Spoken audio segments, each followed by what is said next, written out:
Oluvannyuma lwa King Saha okuvaayo n'alabula Jose Chameleone n'amugamba weetereeze obujulizi butandise okuba nti ate buvaayo ku Chameleone.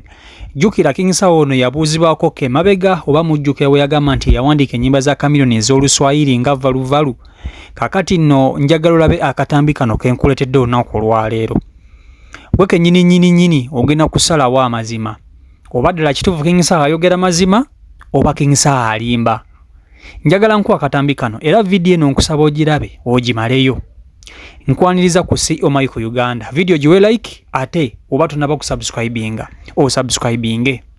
Nina ne audio maasawo nga Chameleone ayogera ku nsonga za King Saha ezogamba nti amwandiikira ennyimba zino ez'Oluswayiri. Naye kansooke nkuwe video eno ogyerabireko n'oluvannyuma tweyongereyo n'amawulire mangi. Neuma Lukisekka mwali mweno video naye alina kyayogedde. Kasooke nkuwe video eno eya Chameleone ne King Saha n'oluvannyuma tweyongereyo.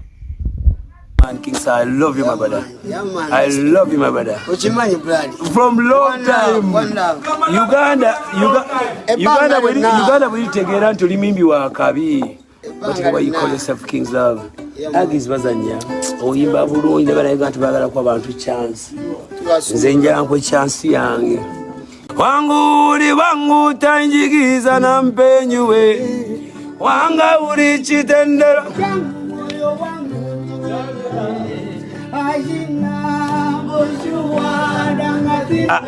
Pull up a tune. Never King Saha yimbo lingo muzimu. Sokoleke. Nenda singa sipaba Gunyan King Saha ita military school never naga kuchima no lyanga. Ze sifuna nga omuyimbi ambotola mutima. Never ne ombotola mutima ne mpulira nga olimu.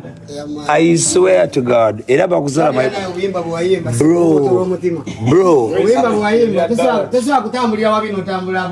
bro abantu bakuzala wanze maseke. Wangu tajigiza na mpenyuwe.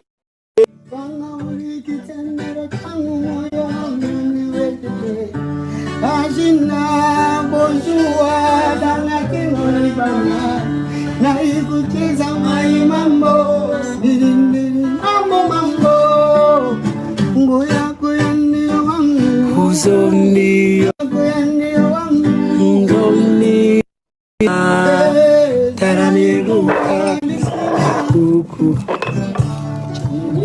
taraniruka nisina jaja Ujiri kutarira.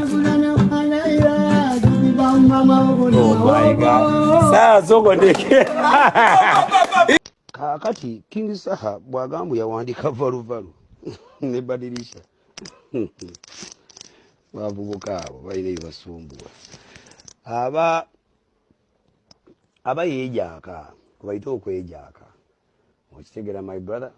So ebya bulimba boogera kunyumisa programu zaabwe ne boogera jagera mubuze Pademani nze sibwe nyigira no mu studio singera ngakona kitawo mu studio nyigira na mutwe gwange nenzanga ngatte ebigambo byange nembigatta kati yenna ayagala okutangazibwa ku nsonga ezo naddala nga gwe mukulu Ibra vuge emmotoka yo ogende wa Pade omubuuze wawe twatandikira ne twatandika tutya abantu balekera okutandika okwesibwa ku bintu ebitali byabwe nange n'ennyimba z'abayimbi zempulira ngamba akakayimba kalungi ofuna bulungi nisikira nga koko ekwata ko eja akambu simanza wandikira guna naye ate mwina n'okubeera begendereza nti abayimbi abasinga buli omu ayagala kweripa ku munne buli omu yeripa kwegenda ofuna bulungi nnyo kati King Saha bw'akeanaga nti yawandika valuvalu n'alimba abantu ku TV y'eggwanga kirungi yatuusizza meseji ye naye nga meseji ye ya bulimba kati omukulu Calvin naye bwaba akola emirimu gye yeetegereze kati bagenda bwakwa ekifo kya TV presenter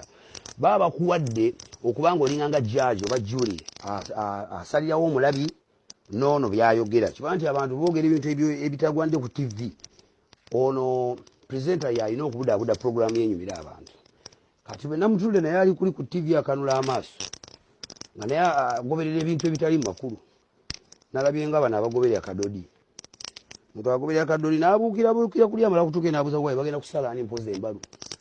So basically siina gwe nnenya ku presenter mbanenya nnyo okulimba eggwanga. Osigala abayimbi abo buli mwalina okumanya level ye. Buli mwalina okumanya level ye. funa bulungi nnyo bawandiika ebiyimba ebyo ne bitanyumira abantu ne babisuula eyo ffe tuwandika ennyimba ezinyumira abantu ate ne bazeeripako yenna agamba yawandika valuvalu ne badirisha anyamba agenda awandikeyo n'omulala awandikeyo n'omulala naye abeere n'ennyimba ezinyuma bwe zityo naye ng'obukulu bwa kyonna kimalamu nnyo amaanyi nti ate abantu abategeevu badda ku ttivi z'eggwanga ne boogera ebintu byati bitakola makulu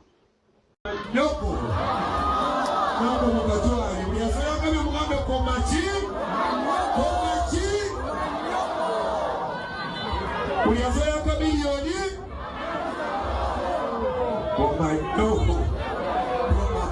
unaonya views nje view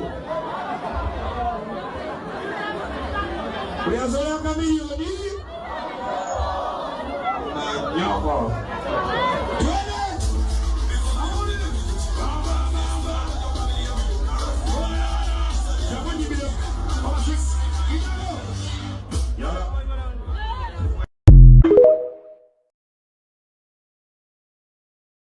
mbokubanga kaka milioni kayimba wayimba bichigasiya bichi bye wayimba byoyimba nga tosobola wadde bikola noyimba ku bayuda noyimba ku bennugu noyimba ku bachi nga ate gwe nnyini byo byonna yeggwe gwe wannugu gwe yuda oli muli wankwe akasajja tekaagaliza ddala kayina abantu bangi nnyo bekatugumbudde mu ndongo bangi nnyo era bwe kalabanga olinga akalekawo bakusiranya gwe tunulira kye bakola kireva gye gendo tunuliro labe kye bakola kireva gye tuyina n'ebyafaayo bingi nnyo ebyaka akasajja kali kagala nakutta Kyagulanyi edda weatherman yataalusukka bino bya ddala era mu nvuvumo mwegali bapapasidi tunulira gye badda bwe noobeerawo nga toyinayo mukwano gw'omukadde agamba nti anze nyimiridde ne kamiliyoni wange wadda nga wakabi obeera ne buno bupikkerere buno bujja ne bukusangula eminyira buno boogenda okulya amabina